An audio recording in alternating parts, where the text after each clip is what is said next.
મોરબીથી શરૂ થયેલી કોંગ્રેસની ન્યાય યાત્રા રાજકોટ થઈને ચોટીલા આવી પહોંચી હતી। ત્યારે જિલ્લા કોંગ્રેસ પ્રમુખ નૌશાદ સોલંકીના હાથમાં તિરંગો આપીને ન્યાય યાત્રાનો સુરેન્દ્રનગર જિલ્લામાં પ્રવેશ કરાવવામાં આવ્યો હતો। આ પ્રસંગે પૂર્વ ધારાસભ્ય રિત્વિક મકવાણા, નૌશાદ સોલંકી, પાલભાઈ, ચેતન ખાચર, મનુ પટેલ સહિતના કોંગ્રેસના કાર્યકરો તેમજ આગેવાનો હાજર રહ્યા હતા। તેમજ નાની બાળાઓ દ્વારા કોંગ્રેસ રાષ્ટ્રીય દળના પ્રમુખ લાલજી દેસાઈ, ધારાસભ્ય જિગ્નેશ મેવાણી સહિતના ન્યાય યાત્રામાં આવેલા કોંગ્રેસના આગેવાનોનું કુમકુમ તિલક કરીને સ્વાગત કરવામાં આવ્યું હતું। અગ્નિકાંડ, મોરબીકાંડ, તક્ષશિલા અને હરણીના પીડિતોને ન્યાય મળે, સમગ્ર ગુજરાતના અત્યાચાર અન્યાયનો ભોગ બનેલા તમામ લોકોને ન્યાય મળે, મકસદથી નીકળેલી ગુજરાત ન્યાય યાત્રાના જે સુરેન્દ્રનગરમાં ખૂબ ઉમળકાભેર સ્વાગત કરવામાં આવ્યું। લોકોનો જબરદસ્ત રિસ્પોન્સ છે।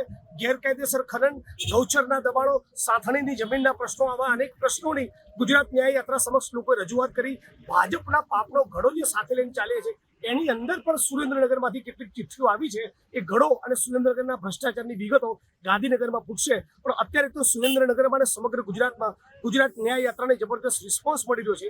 બીજી તરફ સરકાર હજી સુધી ટસની મસ્ત થતી નથી।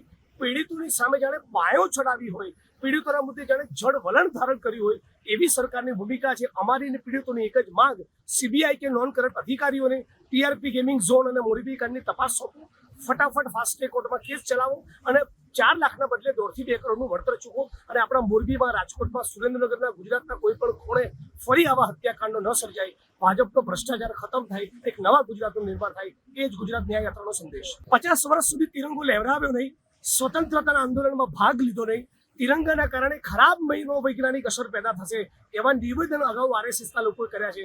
એ આરએસએસમાંથી જે ભાજપનો જન્મ થયો એનો અધિકાર જ બનતો નથી હવે કોઈ કોમેન્ટ કરે।